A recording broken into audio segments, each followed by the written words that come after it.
guys, welcome to my channel. My name is ReadingBear and I hope you are ready for some more stories. And today, we'll take a look at some new I Don't Work Here Lady content. If you enjoyed my content, please don't forget to subscribe to my channel and post some bear emojis in the comment. And now, let's dive right into the stories. The first story is titled How I Met My Stepmom. Background. I work as a security guard. You will see why I say this later. And this weekend just gone I had to drive 9 hours from where I live to attend my uncle's funeral. I lost contact with most of that side of my family over 25 years ago. I got to the funeral's location a few hours early and ended up hanging around outside hoping I would recognize someone. Around 15 minutes before it was due to start I walked onto the property and went and stood near the door to the chapel. So I'm standing there in my black suit with my face mask on, and this lady comes up to me and says, "Sorry, but are you the security guard checking the vaccine pass scan things?" To which I replied, "No, sorry, I'm here for the funeral." She then asked who he, my dead uncle, was to me, and I told her he was my uncle, and she asked, "So what would your name be then?" And I told her. She got this extremely surprised look on her face and started saying, "Oh my god, oh my god, oh my god. I'm your stepmom," and then latched onto me hugging me with tears in her eyes. I'm half wondering to myself, WTF, you're hugging me and I have no idea who the hell you are. But let it go. After a few minutes of this she pulls away smiling. And that is how I met the lady that my DNA donor left my mother for the first time. As a little side note not to do with the IDWHL part, after chatting for a few minutes she told me my dad was here and took me over to him. When we got to him, she said, "Look who I found," and I reached out to shake his hand saying, "Hello Peter. Long time no see." He took my head shaking it saying yeah, and no. With a confused look on his face, my stepmom then said, "You don't recognize him, do you? You don't even recognize your own son." I think I was around 19 to 20 last time I saw him, and that was the first time since I was about 7 to 8. And I'm now in my mid-30s, so I can't really blame him for not recognizing me. I only just recognized him myself. Hope you enjoyed. My family got a lot of laughs during that tough time thanks to my DNA donor not recognizing me, and I got to reconnect with some cousins and an uncle I haven't seen since I was a young child, and probably got one of the best compliments of my professional career when most of the family attending told me they mistook me for the funeral home security guard. The next story is titled Do You Work for the Registrar's Office? Wholesome story. Quick background for a small detail in the story. I'm a disabled student and recently I found out I can record my class lectures even though the teacher doesn't let the regular students record it. I didn't know this since COVID hit, since the change from in-person classes to online. This is only a tiny detail. Also, still in background, my first name is not very common, not unheard of but not common, at least in the US. I know one country where it is more common even though my parents aren't from there. On to the story. This morning I was taking my morning class online and I noticed I had a Zoom notification.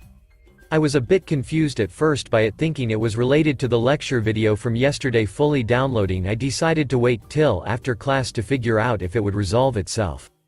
After the lecture, actually lab, which is why it took so long, the day before, and the morning class fully downloaded, I still noticed the alert, so I clicked on it to find a message saying hi.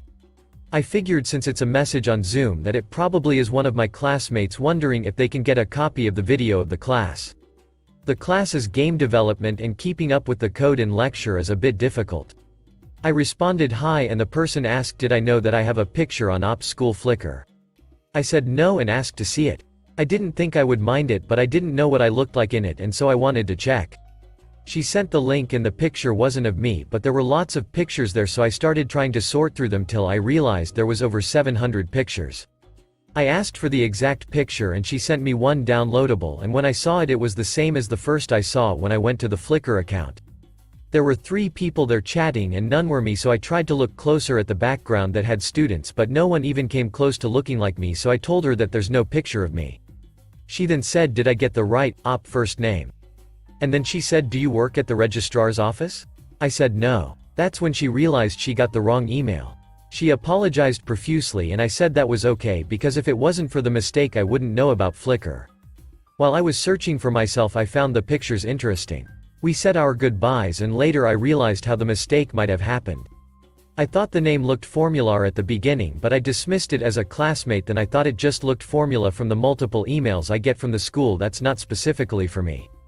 I realized she's the graduation coordinator that I had emailed back and forth to get the paperwork done to graduate this semester.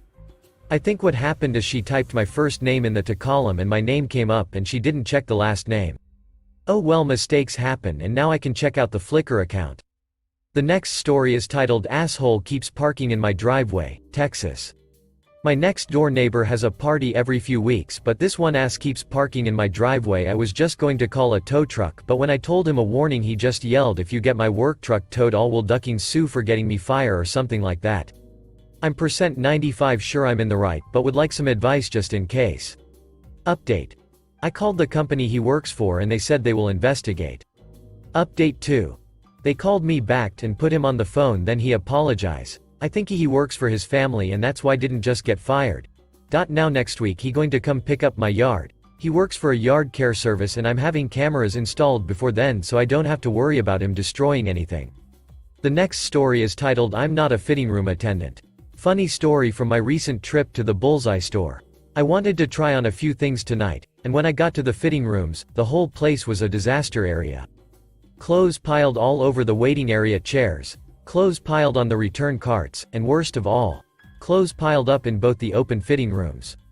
I wanted space to put my own clothes, so I started clearing out one of the rooms, including a whole armful of clothes that was on the stool. As I was hauling the armload of discarded items out, a lady comes in and started asking me if she needed to check in or something. Remember when they used to give you a little plastic tag with your number of items to hang on the door? I laughed and said, "Oh, I don't work here, I just wanted to make some space." Lady: "Oh, I guess we just go on in, huh? Yep. And I guess we have to clean out other people's stuff too." This was said pointedly, since there were two employees chatting in the attendant booth. Lady: "You were just doing such a good job, I assumed you worked here." Note: I was not wearing red, or any variation thereof, I was wearing a black Run Disney shirt.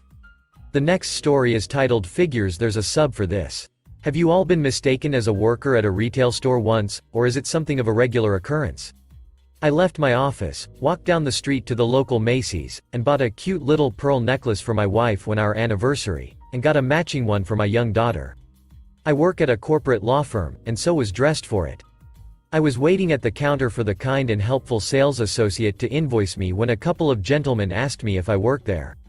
I did what I usually do on these occasions. I take a deep breath, process whether this is a big enough deal to get annoyed about, and then just tell them, "No, I don't work there."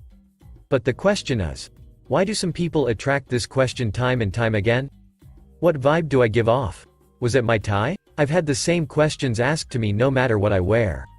I can but think that part of it must be that a person of color. Let's face it, persons of color have a distinct experience in the United States and lived stereotypes are reinforced in the media. But that doesn't explain it all. Why then? The next story is titled Funny Story of Little Girl.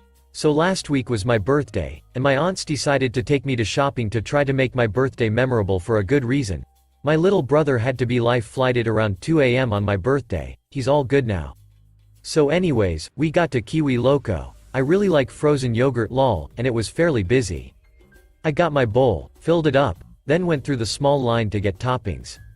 I was waiting for my aunts to finish deciding what flavor they wanted and for them to get their toppings. I was standing near the toppings counter when I saw this little girl trying to get the Fruity Pebbles.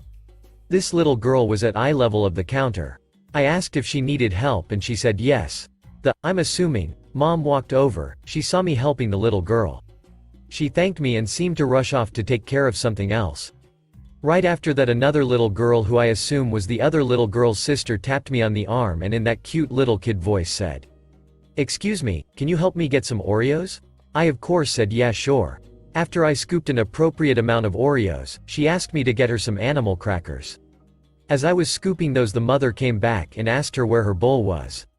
I then set the bowl down, turned to the little girl and said, "Here you go, is that enough crackers for you?" The little nodded and said thank you. The mother then turned to me and thanked me as well. I told her that it was no problem, then moved to get out of the way as I was blocking the sugary toppings.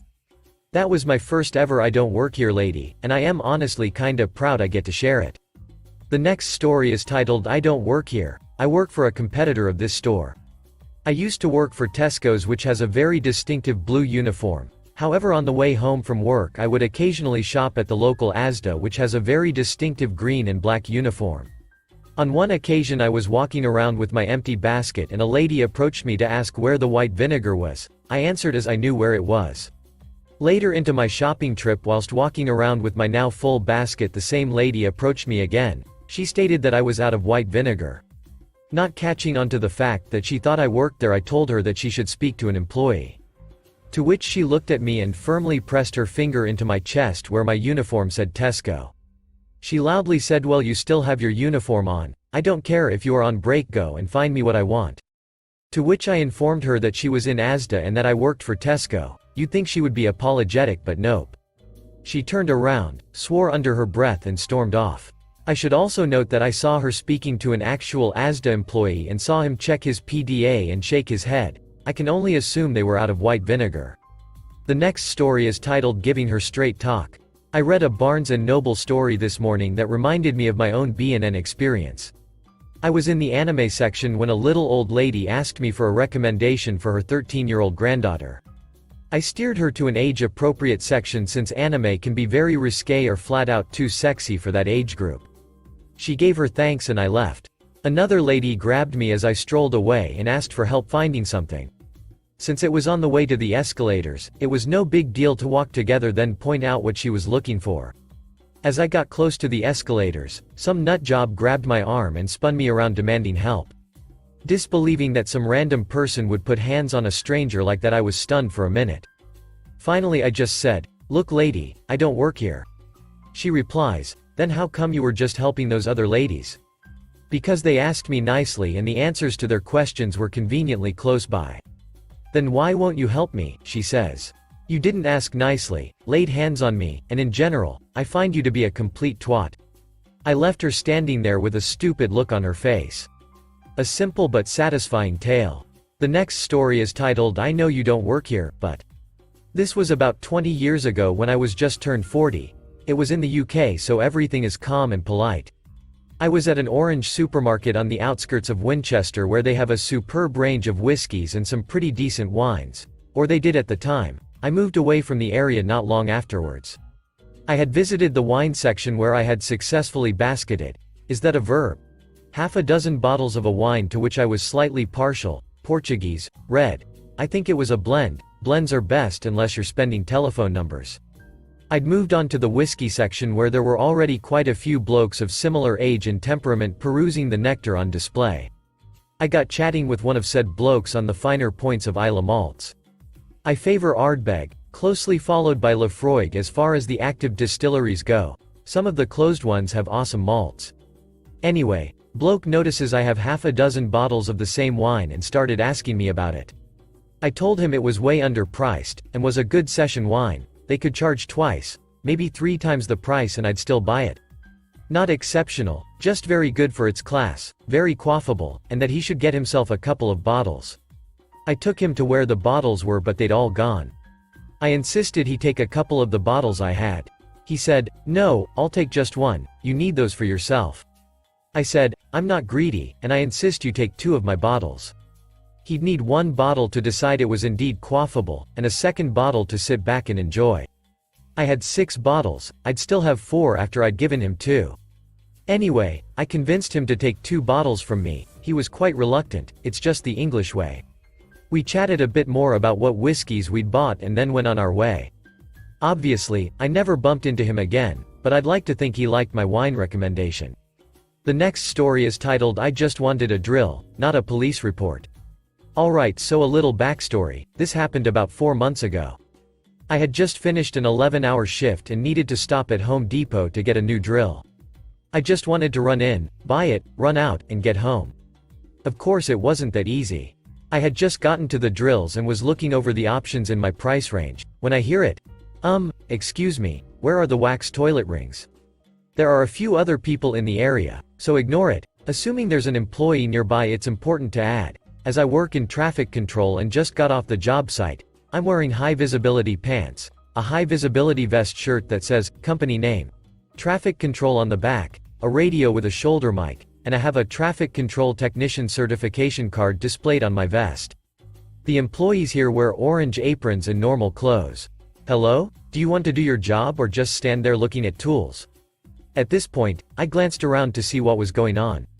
I assumed some customer was berating an employee, which happens a lot at this location unfortunately. I was surprised, however, to see some 30-year-old guy in a white button-down shirt and tie looking at me like I'm stupid. Can I help you? I said, still not sure of the situation, but that seemed to tick him off. Yes. You can tell me where the goddamn wax rings are. He shouted. At this point, it clicked in my head what was going on. I'm sorry sir, I started saying, I don't want to hear anything but an aisle number. He yelled, interrupting me and drawing the attention of a few other shoppers. Honestly, how did you get this job being so stupid? I tried again, I don't work. He cuts me off again. Oh my god. Why is this so hard? Where are the wax rings? Now, I don't know why, but I got an idea in my head that I thought would be amusing, and at the very least might get him away from me. I pointed behind him, at a random aisle where wax rings almost certainly weren't in, and said it's right there. Finally, how stupid can you ducking be? He yelled, huffing and storming off. I thought that was the end of it. I figured he'd realize they're not in that aisle, and then find an actual employee to ask. Nope. He came right back, and started yelling that I don't even know how to do my job, and that his best friend is the district manager and he'll have my job. During his yelling, I noticed a few shoppers staring at us. I just raised my hand, pointed to the same aisle as before, and said they're right there. Look, can't you see them? How stupid can you ducking be? I retorted, taking glee and throwing the last part back at him. But he wasn't amused. He smacked my hand down and shoved me, yelling something about stupid punk teenagers. That was a bad idea. I'm not a skilled fighter or super strong or anything, but I know when I can take someone. This guy clearly didn't. I punched him once square in the nose, presumably breaking it, and he fell back, hitting his head on the concrete ground, hard. Someone called the police. This guy just attacked me. He yelled, as the crowd nearby grew larger and larger. I was worried, obviously it was in self-defense, but I kept thinking that I should have shoved him back and not punched him. I was worried that if he hit his head to the point it caused a lot of damage, if I could get in trouble. A manager came over and asked what was going on. He started screaming that this employee attacked me when I tried to ask for simple directions. Look what he did. By this point, blood is visible on the spot he hit his head, along with the blood pouring out of both nostrils. Who did? The manager said, puzzled and concerned, looking around at the actual employees, who were still on their way over to the commotion. Oh my god, are you all this stupid? Him, he screamed, pointing at me. He doesn't work here sir, the manager said. The manager got on the radio for more employees, ignoring the man's insistence that I do, and tells me to follow him. He takes me to the security office, and has me wait for the police. Luckily, multiple customers and the cameras saw my side of the story, and since the police went to the injured person first to render aid, they also interviewed witnesses over there before coming to me. When they came in, I gave my side of the story. The police says it contradicts his versions of events, but that it matches the witness statements. They said the guy was yelling that he wanted me arrested and locked up. That's when the manager pulled up the footage, which showed him hit my hand and shove me, and I only hit him after that and one time. Also in my favor, I was facing him with the drill shelf behind me when he shoved me, so I was somewhat cornered. They then asked if I wanted to press charges, and since he wanted to get me arrested, I decided hell yeah, lock his ass up. They arrested him, and a few months later I found out he pled guilty and avoided jail time, but now he has an assault charge on his record. I honestly wouldn't have pressed charges if it wasn't for the fact that he wanted to press charges against me. I hope he learned his lesson, and doesn't treat anyone that way again, even if they're a Home Depot employee. If you enjoyed the video, please subscribe to the channel and post some bear emojis in the comments.